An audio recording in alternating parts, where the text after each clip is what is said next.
promoting businesses and organizations to help them reach their full potential. Lighten the path to the success of your business. Enhancing the lives of our listeners by talking about things that matters most. Helping you to shine your light emotionally, mentally, spiritually, socially, and physically. Spreading positive vibes. You've got it locked and you're listening to Light Vibrations, brought to you by Lyte Communications right here on CBN Radio 90.9 FM. And now your host and our director, Natasha Letza. Hello, you've got it locked and you're listening to Light Vibrations here, chilling with me, Tasha T, Director of Lyte Communications. And returning on the program for the second week in a row is our Premier and First District Representative, Honorable Andrew Fahie, here to talk about the annual report and New Year's party for the First District. Welcome back, Honorable Premier. It's a pleasure to be back here. Happy New Year again, once again, for those who I haven't reached as yet to wish Happy New Year on behalf of my family and I.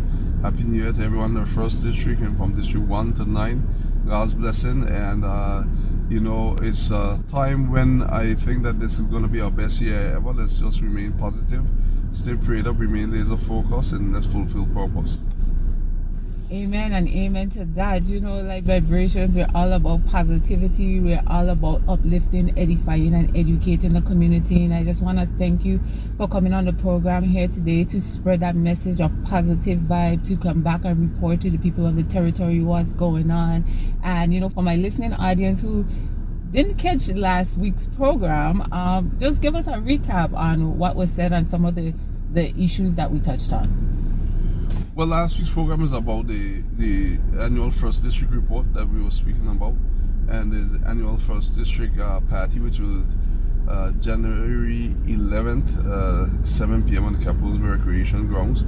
It was just to inform what all has been done since taking office on February 26th after the election on February 25th, 2019, and also what to look forward for, not only in the First District but throughout, because yes, I'm the premier for the entire Virgin Islands, but also my first line of employers with the people of the First District, and then my next line of employers are the entire district 1 to 9, to make sure that there's a balance so that you don't be seen as just using your powers to help the First District, but to be seen to be helping from District 1 to 9. But at the same time too, I do have a certain level of commitment to fulfill in the First District, so I don't want to neglect it. I want to make sure that it's done and done to the best of my ability, like I would do with other 8 districts. So it was just to come and get an annual report for the First District and the mix and mingle. So we discussed many areas that we have accomplished in the First District, from the repairs to the recreational areas to the youth programs that we are running, the paving of a lot of the public roads that were neglected for many years, a lot of areas, the opening of the temporary ports facility at West End, where people can finally catch a ferry from the West End terminal, the reopening of the police station, the refurbishment of the Capitol Caribbean and West End basketball court and recreational areas, the Bambalella program where we have for the young people who go in the afternoons to get extra help in the transportation for them to go home afterwards, and the HNSCC bus ride. So many things that we're doing in the First District that, although I'm premier, I continue to make sure that the people of the First District gets the best representation that is possible, so that the majority of people can benefit from their representative and from their tax money. Wonderful recap indeed.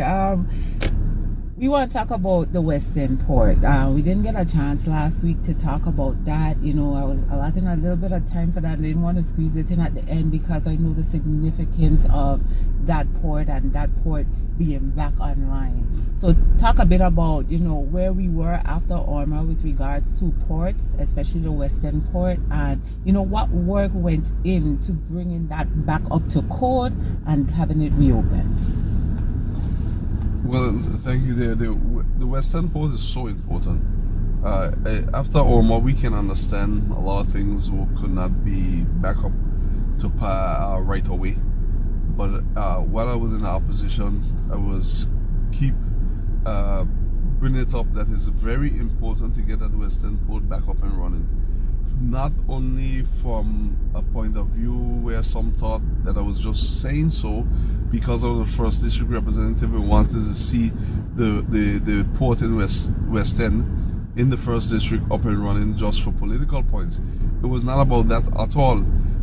The West End dock port facility, statistically, the statistics shows that is a very heavy revenue maker for the government of the Virgin Islands through the Port Authority, where the government still will get some revenue from. So one of the areas that I keep saying is that certain revenue makers needed to be of the first priority, not just top, but the first priority in the restoring of what we had to restore after Irma. It was down, and I kept asking for 2 years.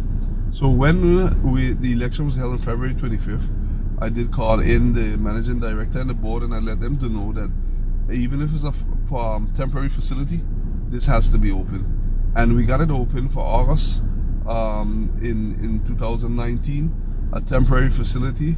But now the international boats, again, the ferries can come, the private boats can come, and the revenue has significantly increased since that ferry terminal has been reopened. The more permanent one is being worked on right now through the RDA that's under the Premier's office, and that there we already secured the funding for that through the CDB loan funds. So that project will be spoken about more. We had one public meeting with it in 2019, but there's going to be another public meeting with it to finalize it through the RDA in 2020 so that it can get going. It roughly take about 2 years to complete. But this project is one in which we have to do. Our heritage, our economy was based on the sea, especially with transportation, along with agriculture. So we have to get back to those areas in a more modern form, of course, so that we can now maximize the revenues that we need to make from those areas. But by having the facility closed, we couldn't maximize because it wasn't open, and we couldn't make any revenue, and that didn't add up to be something with much sense. So now that we have it open, the traffic in West End is significant because we have also now revived the taxi men, the taxi operators. They are now glad that it is reopened. The vendors that were selling food, they're glad it's reopened now. The car rental agencies are also glad it's reopened. So there's a lot of economic activity that has now come back to life, and new ones as a result of the Western Port, the Sophos whole jetty port facilities being reopened. So that's why the emphasis was placed on it. So it was a promise made, a promise kept, and a promise delivered. And definitely a great promise, because I know it was an inconvenience for me anytime I wanted to travel, off of Tatola, having to go to road town, town to town was really inconveniencing. So, I am for one happy that, the services are back online. And, it spoke about it being a temporary solution, but I think it looks great. I think for a temporary building, it's comfortable, it's clean, it's aesthetic.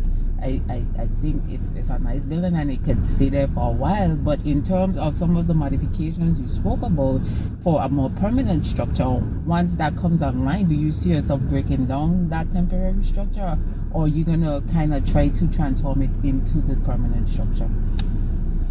Well, the plans of how we're going to walk around trying to keep there open, because that is a challenge, are one that's under discussion.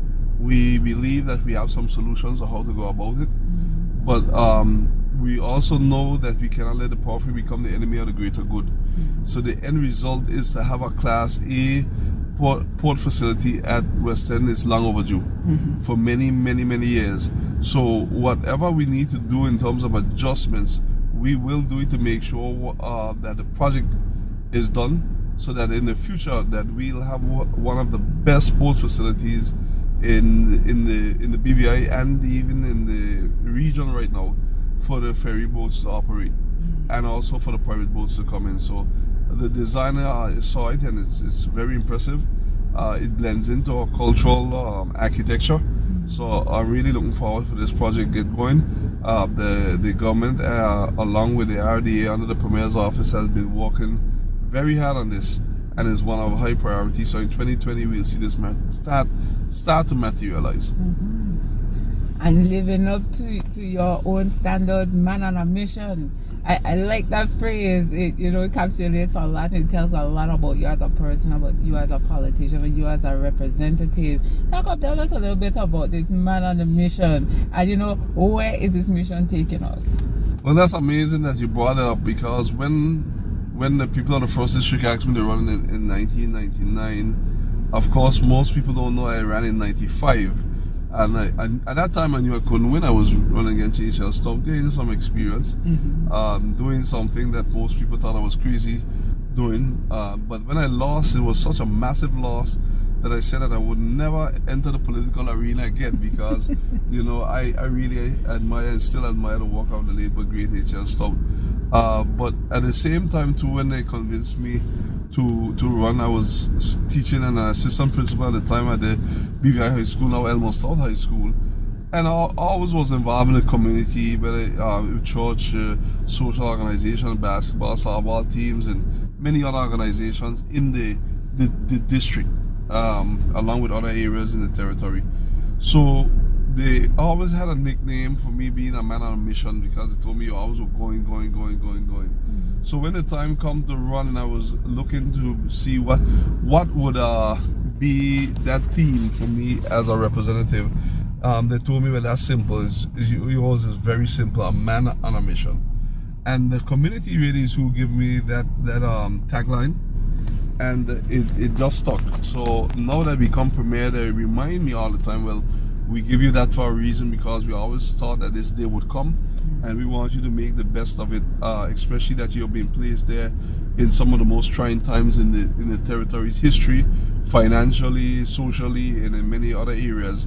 And they feel that the experience that I've gained over the years, and my belief and faith in God, and which we have a strong belief and faith in God in the first district, that will be able to carry you through to bring the BVI into the new BVI, a new prosperous BVI. Despite the challenges that we see now, there's also a lot of hope that that's going to carry us into the new BVI. Well, a man on a mission, you definitely are. And once again, I want to congratulate you on all the awesome work that you're doing here in the first district and territory-wide as premier. And thank you again for coming on the program to share this with us. Now, as we move a bit away, because I can't have you here and just talk about the first district, we want to talk about what's going on within VIP government. Give us an update of how the country running. Well, whenever I'm asked how the country running, I always answer by saying I'm not the best judge. What I do know is that we young government, in terms of political age and mileage, but we're not a young minded group of individuals. We are mature individuals. Most of us have had run businesses before. I'm the only one that was ever elected.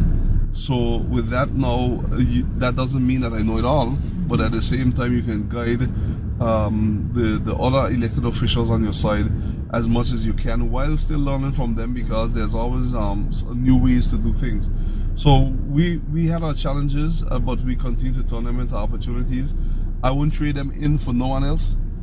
We seen ups and downs, but we continue to stick with it, because we believe that as a group we can bring the BVI into the new BVI with God's help. One of the areas that I'm really proud of is that when we came in, we made it a priority to get the young people who are attending the Elmo Stout High School off of the streets and stop from going to school just half day. There was one set going half day, and then the other set, the junior set, going one time, and then the senior going the next. And we decided that 2 years after Orma that this had to stop.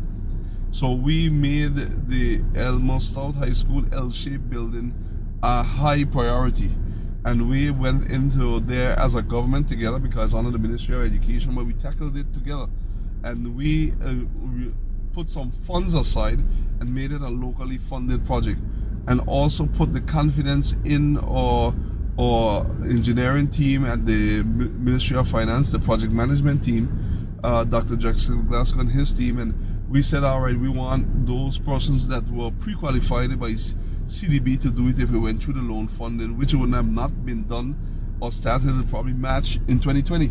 So we had to make a conscious decision to make an adjustment to get it done. So we put a contractor on every floor to speed it up, and we made a promise to the people that we would get it ready for September. And most persons told us that that'll be impossible.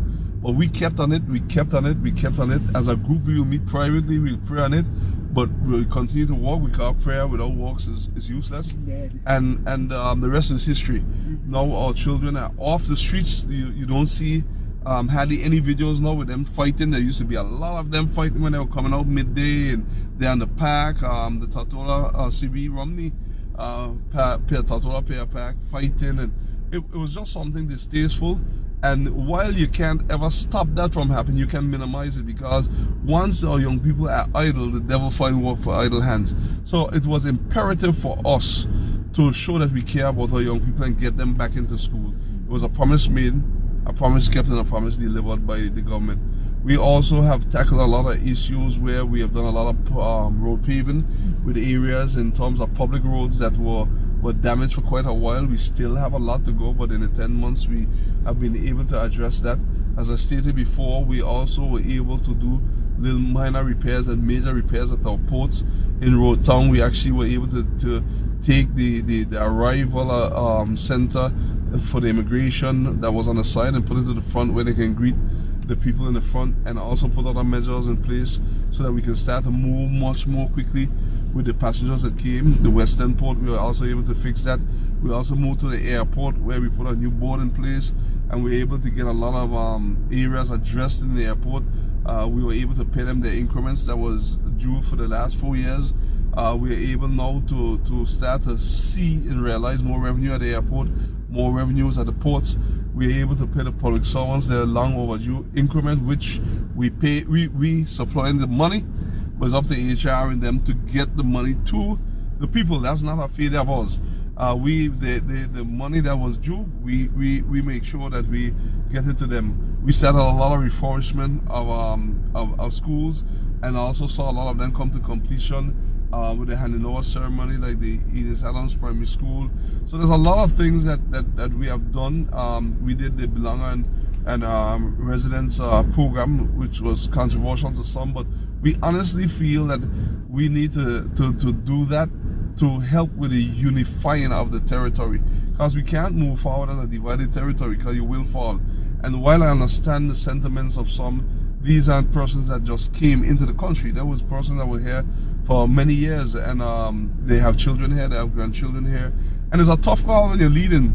But listening alone is not leadership. That's part of it. But when you don't listen, you have to lead. So we had to make some calls, and we did that. So there's a lot of other areas too. We passed 2 budgets in 1 year, and not even a year. In the space of 8 months, we passed 2 budgets, because the first one when we come in was already late, and we didn't have much time according to the law to have passed it, because it wasn't passed before with the last government. So now we made a conscious effort, and I said it when we were working on the first budget in April when it was passed, that this will not happen again. We will pass the next budget by December 15th. Some people actually met me and told me that was ludicrous, but I know that they could realize now that was another promise made, a promise kept, and a promise delivered for the people, which shows a seriousness about good governance. Well, Premier, you went to the whole 9. A lot of the things you talked about here, I want to touch on a little bit more in depth.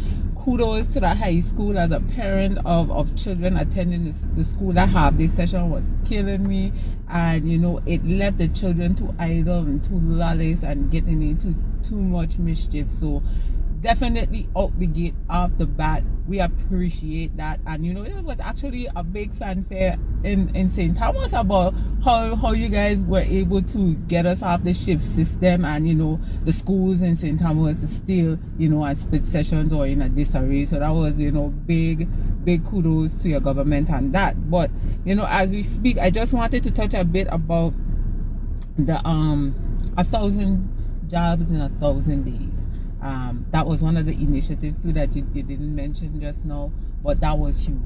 Talk a bit about that, and you know, how has that been impacting? How many jobs have you created thus far?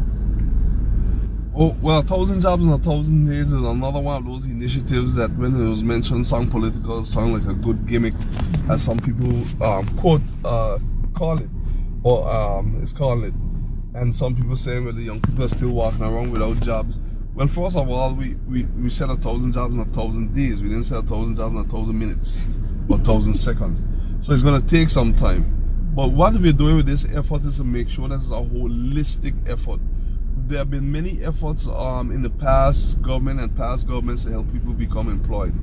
But it was always done as a one-prong approach, where one section of government was doing it, but the other sections of government were not buying into it.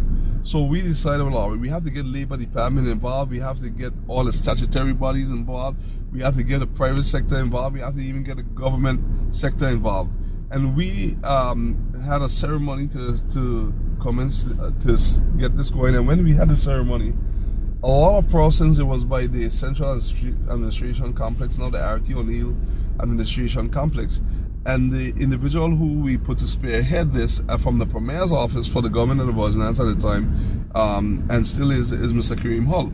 And when the ceremony was held and we asked them to come to register, and this was Tortola alone at that time, and we were finished, and we asked them, all right, now that the ceremony is finished, please move towards the complex in terms of downstairs in the breezeway to register. And when we saw how many people turn off, Juve doesn't have that amount of people. Wow. So we saw about close to 500 people registered on that day, saying, I do not have a job, I'm a belonger, I need work. And that is when some of the persons told some members of our government that they didn't realize the magnitude of this until then. And with that now, we have been working feverishly to make sure they're trained, because just being a belonger doesn't qualify you alone for a job. You have to bring, the right attitude to the job, and also if you don't have the right skill set, you have to get the right skill set.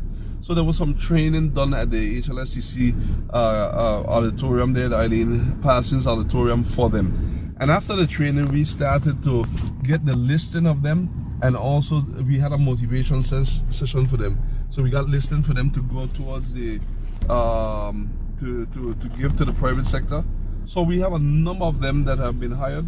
We're gonna do the update of the number of them very soon, but we still have a lot of work to do, because all who are doing developments in the territory, we're making it one agreement with them, with the MOU, that you have to hire a certain number of your employees as belongers, because our people have to get their fair share of the pie, the economic pie in the territory.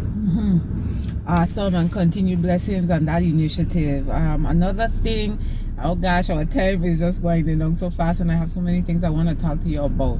Another thing that we noted the other day was this historic landing of this plane. Speak about the importance of that, and is that a sign of great things to come for airlift in the BVI? Oh, indeed it is. It was not a government initiative, let me make it clear, but it is one that was important to help the government initiative, because they were able to do all the research and study to allow the A318 to land, and that has opened the door even wider for the negotiations that were already ongoing. So that's going to bear a lot of fruits very soon. It's going to help the economy of the territory, the tourism industry, and help the territory overall. So that is signs to come. We have other airlines that have increased their capacity in terms of the size of the airline that they'll be running here, especially the one from that we running from San Domingo every Wednesday and Saturday. They ran their 50-seater jet for the first time on Christmas Day, and now they're going to incorporate the Wednesday and Saturday. And a lot of other airlines, Lyte has now put back their direct flight from here to Barbados.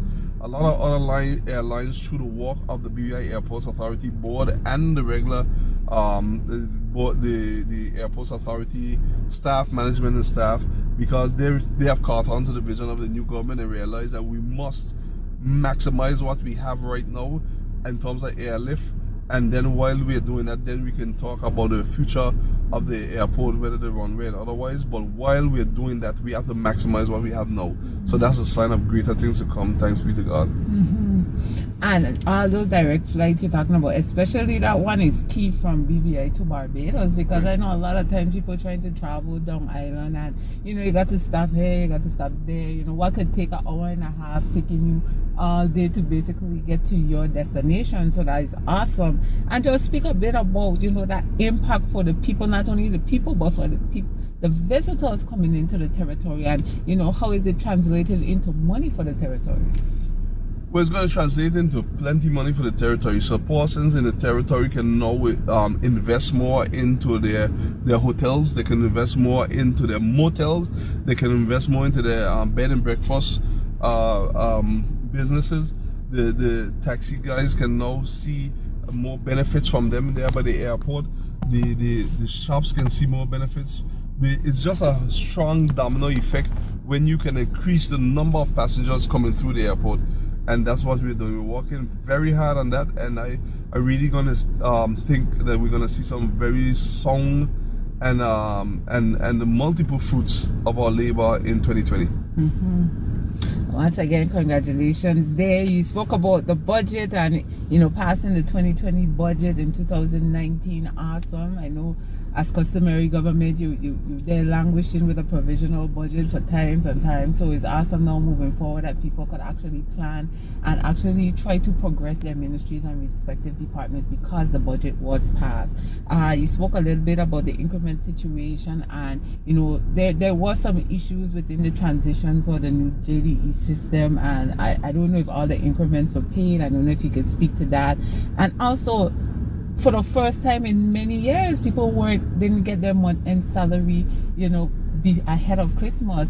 Talk a bit about that and what measures you have in place, or is this something that's going to continue, or was that just a system glitch?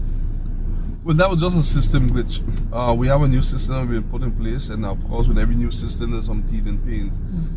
Is one of which the new system had to get into place because the one that we have will soon be obsolete. So is one in which you had to move forward. So there are some areas that need urgent attention. So in the next couple of weeks, as Minister of Finance, we will be zeroing in on it with the government side to make sure that whatever those areas are, that they're addressed forthwith, because it's crucial that we get them out of the way and make sure that everyone gets the increment, because the money has already been passed and there's not more for us to do. But we're going to hold meetings and get to the bottom of whatever the areas are that need addressing. And the other increment for this year, will it be paid, or do we still have to wait till the other increments are fully out there, or what's the plans for the additional increment? Well, the increments we're talking about were the ones from 2016, 2017 that were never paid or honored.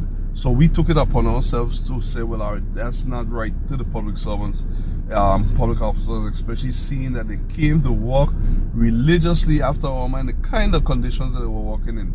And we make sure that we approve the money for 2016, and the money for 2017 will be done in this year. But we're also concentrating on increasing revenue in the BVI tremendously. We're also in the middle of a loan guarantee negotiations with the UK. We have come to agree with most of the terms. There's a few areas that we honestly feel needs to be hammered out before it is fully finalized in the best interest of the people of the Virgin Islands, not being difficult. For example, there are some areas of concern where the wording says other measures to be put in place, other mechanisms to be put in place. We want those defined, because we don't want to sign something and we don't know the definition of what we're signing just because we need the loan guarantee. And some take it that you're being negative or difficult. But when you're leading people, you have to be able to be responsible for your actions.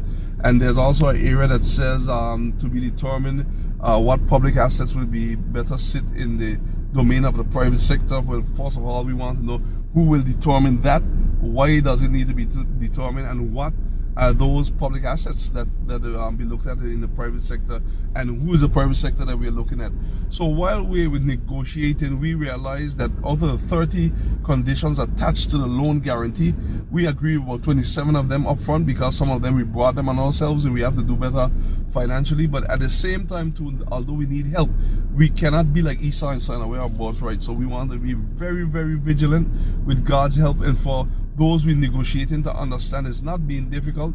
It's not that you don't want a loan guarantee to help get the the money, but you do not want to do anything that will cause you to end up not having your share as a Virgin Islander in control of your Virgin Islands like you are accustomed to.